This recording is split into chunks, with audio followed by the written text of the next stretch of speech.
Dopo 90 giorni di chiusure forzate si riaprono i cancelli del simbolo della nostra città. Siamo all'ingresso del camminamento di ronda sopra le mura della città. Questi accorgimenti vi permetteranno di visitare il monumento in tutta sicurezza.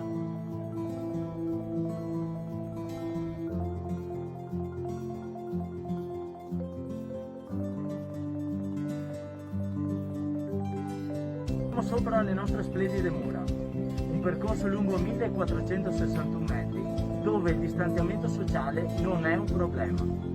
Siamo a 15 metri d'altezza, all'aria aperta. Possiamo finalmente permetterci di togliere la mascherina che ci ha accompagnato in questi minuti e godere dello splendido panorama. La passeggiata più bella d'Europa è pronta ad accoglierci.